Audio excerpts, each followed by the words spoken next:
I smoothed my dress with a sigh. I had come to this party hoping to meet somebody interesting. It seemed like I would be disappointed. Just as I turned to drop my glass, I heard a masculine voice behind me. "Hello, beautiful." The man looked to be in his 50s. He was handsome and had a sturdy build. I raked my eyes down, taking in his perfectly tailored suit. I didn't miss the Rolex on his wrist either. Everything about him screamed money. I responded with a hello and accepted his outstretched hand. He surprised me by putting it to his lips, kissing the back of my hand. I hid a smile.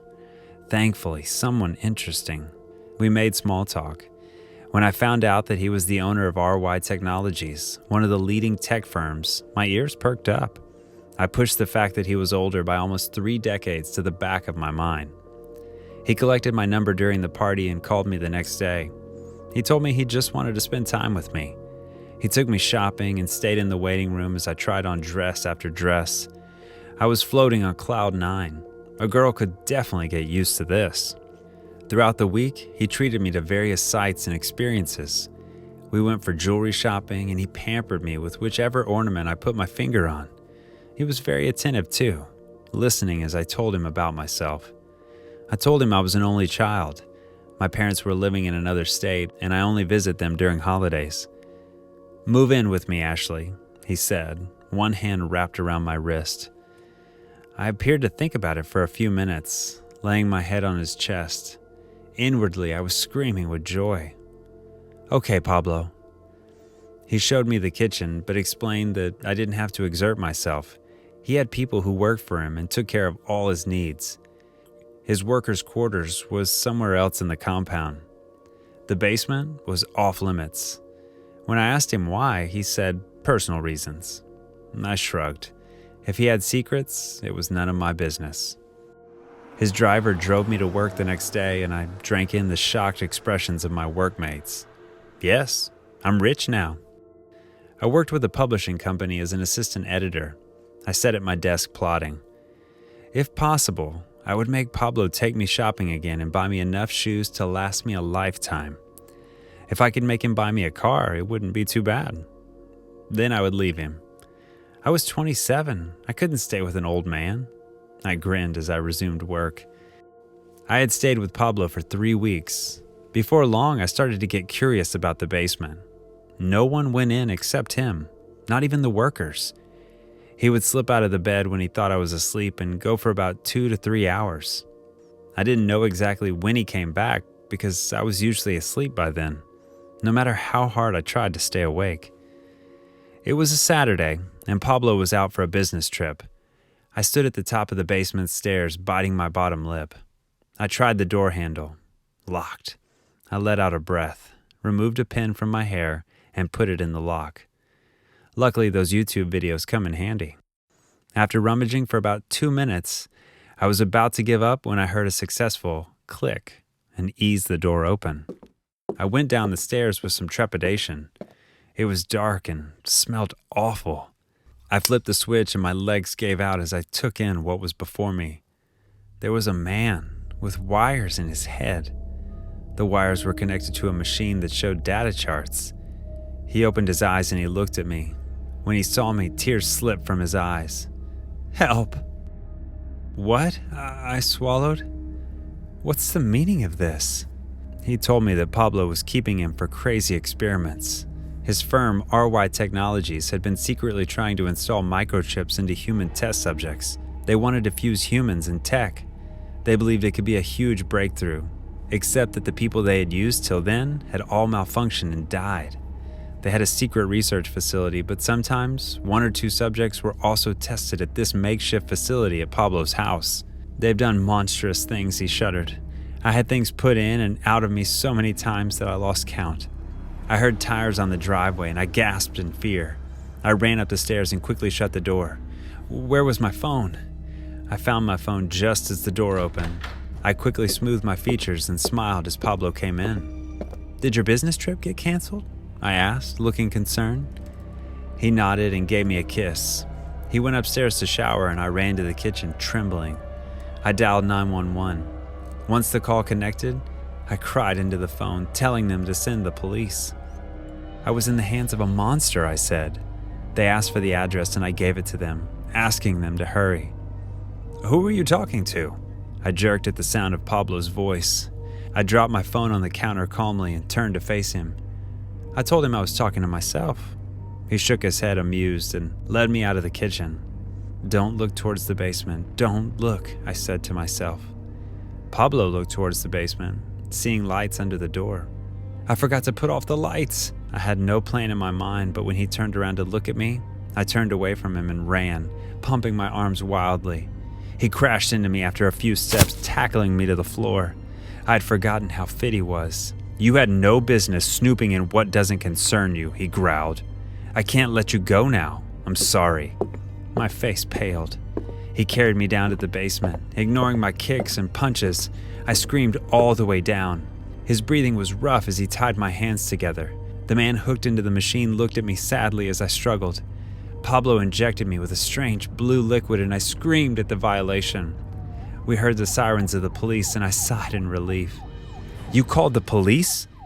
You really don't know how the system works, do you? How do you think I'm able to fund my research, get the infrastructure and grants? Didn't think you'd be so naive to do such a thing. He slammed my head to the floor and I embraced unconsciousness. When I came around, I was in the hospital. The doctor informed me that I had fallen from stairs and suffered a mild concussion. He also told me to forget what I had seen or heard in the last 3 weeks, as that was in the best interest of my safety.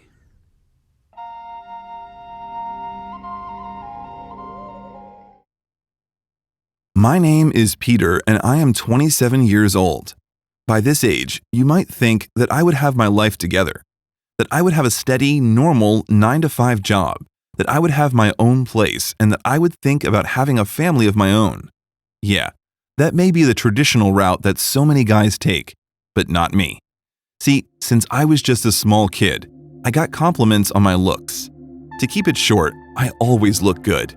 I have blue eyes, dirty blonde hair, and a defined jawline. From the age of 15, I started going to the gym, and the fact that I perfected my body to near model level made me that much more desirable to women. Because I am attractive, I got special attention in almost any situation. Life was easy for me, and I never had to struggle to get anything. Most of the time. I couldn't see myself at a desk, wasting my life away. I like to live it up and party. What I'm about to tell you about, well, my profession, may seem like unethical to some of you, but I just want to tell you the truth. The truth is that I was actually a person who kept women company, for lack of a better word, for the position. But not just any type of women. I would seduce older women who had a very good financial situation. I mean mansions, luxury cars, maids, different properties, and so on. I didn't care how they got in that position. I could have been through an inheritance, hard work, or just the fact that they married rich. And I was their toy. I was taken care of. I had the luxury of going to any country in the world on their private jets. I was spoiled with champagne, designer clothes, expensive watches, and the list goes on. Basically, I didn't have to work. All I had to do was keep them company, accompany them to different events, and, among other things, you can figure out for yourself. They would take care of me, and I would whisk the loneliness away. It was a win-win. I was living the dream, and everything was perfect for a while. This went on for a couple of years, and by meeting and working for these different women, I was introduced to more of them. I was a part of a different social class in no time. I forgot how to ride the bus, and I learned the difference between a Ferrari Monza and a Ferrari F40. Yeah, everything was amazing. One evening, while I was accompanying one of my dates to this social gala, I heard about this heiress of some massive fortune. She came out of old money, her ancestors doing all kinds of businesses, and she was well connected with people who mattered. I saw her, and I might say, she was stunning. Even though she was almost 20 years older than me, I introduced myself, and that's the evening my life started to change. We started talking more, and obviously, she knew what I did for a living. Because she was so rich, she told me to give up on the other women and be her own personal boy toy. I couldn't say no to her, so that's just what I did. I renounced all my former employers. Since I became exclusive with her, I started living in a new level of luxury. I won't say what that felt like because words can't describe it. What I do want to say is that after about 2 months, I found out what she did. Apart from owning a lot of different hotels and businesses, one of her most shady businesses revolved around collecting money from people who borrowed different sums from shady people, like mobsters, drug dealers, loan sharks, and so on. She didn't do it herself, of course. She had her own crew of dangerous individuals, and I think some of them were assassins who were on her payroll. Yeah, that chick was really dangerous, but I didn't realize it at the time. One day, while I was chilling at the pool, drinking a fancy cocktail, she came over to me. "Get up, Peter." "What's up, babe? Is everything okay?" I asked her, wondering why she was so angry. "You have started to get lazy, Peter. I gave you this life, and what do? Have fun all day while I work? This wasn't the deal," she told me while moving a step closer. "Come on, relax. What are you on about?" I replied. "It's time for you to pay your dues. I want you to do something for me," she said. "What? Do you want another massage?" I asked while smiling.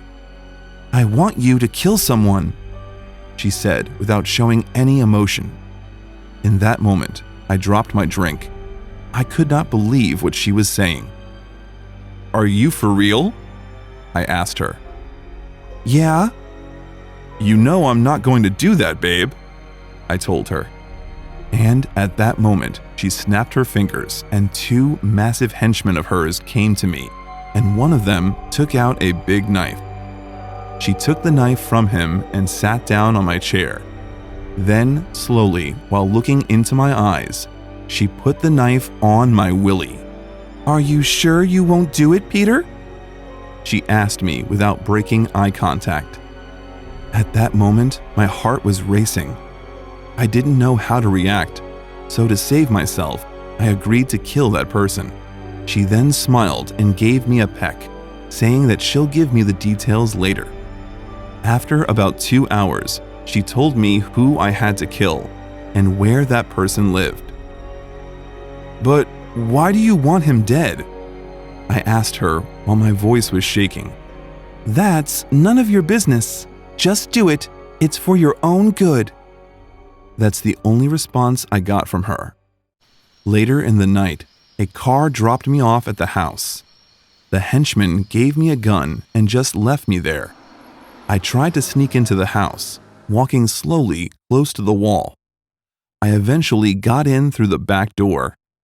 As I was planning to go upstairs, all of a sudden the alarm went off. Red lights impaired my vision, and due to the noise of the alarm, I couldn't hear my mark coming down the stairs. "Got you!" I heard before the sound of a gunshot pierced my ears. All of a sudden, I felt something in my arm. The bullet went through it. I panicked, dropped my gun, and ran away. The man shot a few more times in my direction, but he didn't hit me. I knew that I'll die anyway because I failed to kill my mark. So, with the little money I saved up, I bought myself a plane ticket and flew to another city that very night. Since that day, I have been living off the grid, constantly in fear that she will find and kill me without hesitation.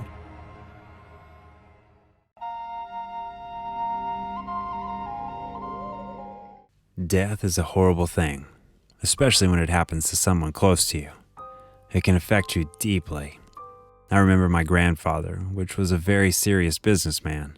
He started out with nothing and worked his way up in one company where he was just an employee. After he reached a management position, he thought that he had learned enough and decided to start his own business. This is when everything started going great for him. He became very wealthy, and after that, he met my grandmother and they had 2 kids, my Uncle Jack and my Mom Mary.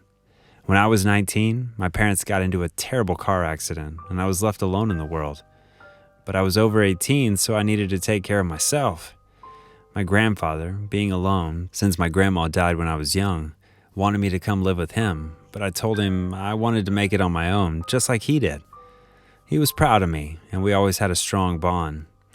Even though I had a low-paying job, he would still watch me from the shadows, as you might say, to make sure that I was okay. After about 1 year, just 2 months after my 20th birthday, which I celebrated with him and a couple of my friends at his house, he passed away.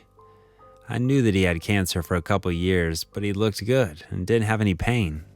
Or at least that's what I thought. He might have been putting on a brave face. After his death, I got a phone call from his lawyer. I didn't know what he wanted, and I was surprised that he called me. But soon I found out that my grandfather made a will and testament, and that I needed to be present when he reads it because he had left me something. He also told me that my uncle, which I didn't care that much about because he was always a jerk, will be present. He told me the date, and after 2 days, I was at his office, all dressed up in a suit, looking professional. As I was talking with him, my uncle and his wife came in. They didn't even come to his funeral. I had to take care of everything. Anyway, I really didn't stand them. As the lawyer was talking about my grandfather, saying some nice words, my uncle's wife interrupted him and told him to get to the good part. She wanted to know what she got. It really ticked me off, but I decided to remain calm and not say anything. The lawyer took a long look at her, and then he took out the will. He started reading, and not long after, my uncle found out that he only got my grandfather's dog. He was a German shepherd, but he was really old. My uncle was outraged. He got up and started yelling, saying that he doesn't want a stupid dog. He asked, "What about the house and the money?" The lawyer smiled, as if he was enjoying the moment, seeing how the two were reacting and that they didn't care about my grandfather at all. He continued by saying that the house and half of the money will go to me and half will go to charity. His wife started cursing and left the room, slamming the door behind her. I got up and I told her not to talk badly about my grandfather, and then my uncle followed her. I didn't see the two of them for the next month or so, but I took my grandpa's dog in. He was so nice and sweet. Anyway, one evening I get a phone call. It was from a number that I didn't have in my contacts. I answered, and believe it or not, it was my uncle. I asked him if something happened, and he told me that he just wanted to make sure I'm all right, and that we're family after all, and that we should take care of each other. I agreed with what he said, but we never really hit it off. He invited me for lunch the next day, and I said yes. The next day, we met at a local bistro. He was already waiting for me, and as soon as I sat down, he was being so nice. He asked me what I wanted to eat because it's his treat and stuff like that. I found it weird, and I was right. Soon enough, he brought up the inheritance. He told me that he needed some money for a medical procedure and that things are not so good at work and he would love to open up his own business. He pestered me with all kinds of reasons for me to give him half of the money my grandfather left me, and I started to get annoyed. Finally, I told him that I knew he didn't want to bond as a family and he was only after the money, so I left. After a couple of days, I got in my car to head over to the store so I could buy some groceries. I started pulling away, and all of a sudden, as I tried to stop the car because a red light was approaching, the car didn't stop. The brake pedal was soft and didn't do anything. As I was approaching the light, I saw that some kids were crossing the street, and in the last moment, I turned the wheel and went full speed into a tree. In that moment, everything blacked out. I don't know what happened next, but all I remember is that I woke up a day later in the hospital. The doctor said that the crash was really bad and that I was lucky to be alive. I hit my head, but I was recovering nicely. The car was just checked out. Why would that happen? I kept thinking about it for the next couple of days until I was allowed to go home. The next day, I saw that I got a notification on my computer saying that I needed to free up some space. I had a security camera that filmed everything, and once in a while, I needed to delete some footage. As I was going through it, I saw something.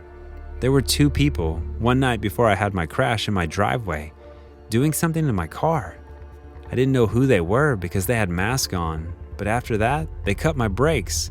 As they were running, one of them fell and their mask flew off the person's head. That's when I saw that it was my uncle's wife. I called the police, and after taking fingerprints and even finding a strand of hair in my car along with the video, They charged them for trying to murder me so that the inheritance will be passed over to them, being my closest relatives. My uncle begged me not to press charges and even said that it was his wife's idea all along and that he just wanted us to bond as uncle and nephew. They locked them up and I haven't heard from them since.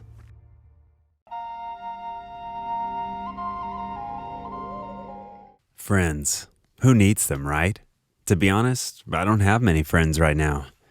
I did when I was a kid, all through middle school and high school. When I got to college, most of us lost touch, and a year after I graduated, well, I was left with only one friend, if I can call him that.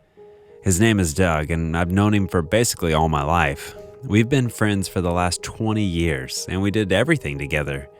Well, we used to anyway. After college, I immediately got a job. I didn't have a great financial situation, and I needed to start from somewhere. I went to several interviews, and surprisingly, they all wanted to hire me, but I chose the place which paid me the most money, even though it was a very slim paycheck. The job was tedious, and besides all the paperwork I had to get done and all the data that I had to sort, I was also the guy you came to when you needed a cup of coffee, for example. I didn't particularly like it, but I needed to pay my bills. My rent, gas for my car, and my expenses left me with a small sum of money, which I managed to save month after month. You know this friend I mentioned earlier, Doug. Yeah, he's a real piece of work. One day while I was at the office, with my head buried in all kinds of papers, my phone starts ringing. I see that he's calling, but at that exact moment, my boss calls me into his office. I take the phone with me, but I ignore the call. As my boss was talking, my phone rang again. "Do you have someone to talk to that's so urgent?" he told me. "No, sir, I'm sorry. I'll keep it on vibrate," I told him before doing just that. After work, I managed to call Doug back. "Hey man, I was busy with..." He didn't let me finish. "Dude, I need some money like right now. Do you think you could lend me $200? He asked. That may not sound like a lot of money to most of you, but for me, it was a lot. But hey, he was my best friend and I couldn't say no. "Sure thing, I'll transfer the money right now," I told him. "No, I need cash. I'll come to your office. Just stay there," Doug told me before he hung up the phone. After a few days passed, I got a call again. It was from Doug. I thought he was calling to give me back the money. I didn't expect him to do it so quickly, so I was excited. "Hello?" I said. "Hey, this is really embarrassing. Can you lend me $300? I'll pay you back next week, I promise. I'm just going through a rough patch right now. My boss fired me and I need some money to get by until I get another job. But I have an interview today. I want to look presentable and I was thinking that I'll buy some new clothes," Doug told me. I paused for a second. Another $300? I was strapped for cash as it was, but I guess I should help him out. He told me after all that he'll be going to an interview. So I agreed and I gave him the money. But this didn't stop there. Oh no, not by a long shot. This continued for another 5 or 6 times. I was not someone who could say no to a friend, so I gave him almost all of my savings. The worst part was that my car broke down and I had to get it fixed. It had a problem with an oil leak and I couldn't drive it in that condition. Doug was supposed to give me back all the money almost 6 months ago. I didn't hear anything from him for a long time, so I decided to call him and ask him to pay me back. It was an embarrassing thing to do from my perspective, but I didn't have any other option. "Hey man, I really need the money I lent you, or maybe just a part of it. My car broke down. Call me back," I told him in a voice message. He didn't pick up the phone. After about 2 hours, I got a text from Doug. He didn't even have the decency to call me back. He sent me a screenshot of his bank balance. It was about $120. So, he told me he couldn't pay me back without actually saying it. It got desperate. I didn't know what to do to fix my car, but after I calmed down, I reached the conclusion that taking the bus for a month until I get my next paycheck won't be that bad. One evening while I was on the couch, I hear aggressive knocking at the door. I get up to see who it is, but I couldn't see anyone through the peephole. I opened the door and before I knew it, someone punched me right in the face, causing me to fall to the floor. "Where's my money?" the guy told me while picking me up by my collar and punching me again. I didn't know what was going on and I told him to stop. "Who are you? You got the wrong guy," I yelled. "Oh yeah? You'll give me my money now," the guy told me. I repeated myself that he had the wrong guy. "You're Doug's friend, right?"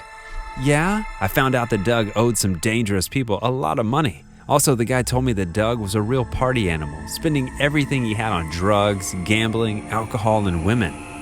Doug owes us a lot of money, and when we threatened him, he told us to come to you. You'll pay his debt for him. I froze. I didn't know how to react. I got up and I told the guy that Doug owed me a lot of money also, and that I couldn't possibly pay him back. Well, I didn't come here for nothing, he told me. After saying that, he walked towards my TV. Hey, stop it, I said while putting my hand on his shoulder. The guy turned around and punched me in the face. He then took my TV and left.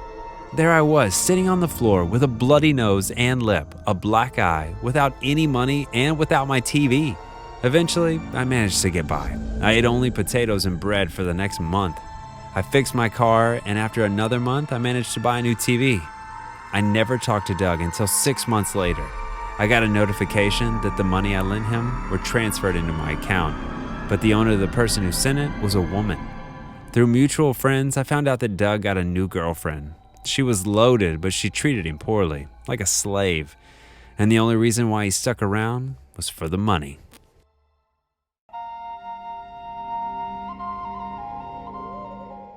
As I struggled in with our last luggage, I thought of telling my husband that we should go visit our neighbors and invite them over for our housewarming. But no one seemed to be in when we checked. Our housewarming was cool, with a bit of friends and family around. We had only one house next to ours, surrounded by beautiful trees and hills that made everything perfect, just the way myself and Tom had always imagined. The next morning came with its beauty as the sun peeped through the hills. I admired this beauty from where I lay on the bed. Tom's eyes were tightly shut, and he didn't look like he was ready to wake anytime soon. As I got up from the bed, I heard a shout from outside. I tiptoed to see through the curtain. "Oh, finally, our neighbors," I whispered. I saw an elderly man in his 70s and his wife, who looked a bit younger than him, faced each other as though there was a conflict of interest. They exchanged words I couldn't hear. Just when I wanted to listen more, just so I could pick a word, I felt a peck on my cheek. It was Tom. "Good morning, dear. I woke up hungry. And what's up with the shouting I'm hearing?" Tom said as he pulled me downstairs. Later that evening, Tom and I were out. My husband seemed to be very busy trimming the flowers and taking the pictures of each bird that flew as he constantly screamed my name. "Amy, come see this!" I quickly used that opportunity to pay our neighbors a visit. As I stood in front of their door with a basket full of flowers, and as I made to knock, I heard a voice from behind me. By the time I turned around to see who it was, I noticed it was an old lady with a purple cat on her shoulder. "Oh," I spoke with a voice surviving from the shock. I'm sorry, I stammered as I tried to mention my name. "Yes, you are the new neighbors, the Stones. Nice meeting you," she smiled as she spoke. She continues to talk. "I'm sorry we missed your housewarming. Matt and I can't make it up to you. Matt is my husband. I brought this." I passed the flowers to her. "Thank you," she said sharply as she collected it. She invited me in, but I hesitated. "Where is Matt?" I asked curiously. Her countenance changed as she replied, "Matt is in bed." "Oh, I guess I'll check back later." I don't want to get my husband worried because I didn't tell him I was coming. The next evening, Tom went for a jog while I decided to peep at our neighbors through the window. The old lady happened to be busy digging something up in their little garden. I watched as she emptied a sack where she dug up. It was the purple cat. "You're a fishy old lady," I whispered thoughtfully. It was just 2 months we moved in, and we still hadn't cleaned some parts in our room. After Tom went to get us some toiletries in town one morning, I kept myself busy with house chores. It occurred to me that Tom and I never opened the wardrobe since we moved in. As I opened the wardrobe, a bit of dust welcomed me. I saw a picture in a brown envelope. The picture was that of a purple cat. The cat in the picture looked so much like the old lady's cat. Could that be Linda's cat? I thought to myself. I further checked the envelope and saw a small diary. The diary was Linda's, the immediate past occupant. I read each page of how loving her husband was and how she started getting curious about the neighbors. The old lady, how happy she was the day she got her cat. At this point, I was already seated on the bed with the diary in my hand. I continued reading until I read the part where the old lady told her to give her husband drugs that would turn him into a vegetable after she'd gone to meet her for an elderly advice on her marriage. Linda wrote how she refused and how she would constantly hear a strange movement inside her house. I flipped through the pages to the next page. It was blank. I kept flipping until I saw a page where Linda wrote, "I'm scared of my neighbors. She's nuts." My heart skipped a beat as I read the words. I kept flipping the next blank pages until I saw another page. The old lady took all I have. Suicide is what I'm left with. I couldn't wait to continue reading. I ran over to where I placed my phone and dialed my husband's number, but the network was bad. I heard a knock on the door. On opening it, I saw it was the old lady with a new pet, a blue-eyed cat. I stood at the door for a while with no idea what to do or say. What does she want? I thought. "Can I come in?" she asked with a smile. Okay, I said, confused. How's Matt?" I asked her. "Oh, Matt is sick. The doctor said he has a spinal issue." She spoke unconcerned as she sat down. "Sick? Does that mean he can't walk anymore?" I asked. "Yes, he certainly can't. His 2 legs are resting. They should rest," she said with a choking giggle. "When people rest, you get freedom. I told you to let your husband rest too. It's beautiful to see them dependent on your instructions," she said as she held my hands. Immediately, I took my hands off of hers and screamed at her. "So it was you. You took everything from her." "No, I didn't. I made her free," she said with her eyes wide open. "Get out of my house," I screamed as I rushed to the door. "Or I'll call the cops on you," I said more angrily. The old lady didn't look remorseful. "Amy, no one calls the cops on me. If you do, you'll pay for it," she snubbed as she walked out. I hurriedly drove to the police station in downtown. "Miss Stone, that building has been abandoned for years. I deduced that you should go on a break to clear off your mind." The voice of the police I met at the station re-echoed in my thoughts as I walked back to my car. I walked out of the police station much worse than I had entered. I was so discouraged. "No, I can't sleep a night in that place. Not anymore," I whispered to myself as I walked back to my car. My phone rang. It was my husband. "Tom, we've got to move today." These were the words that escaped my lips as I kept crying.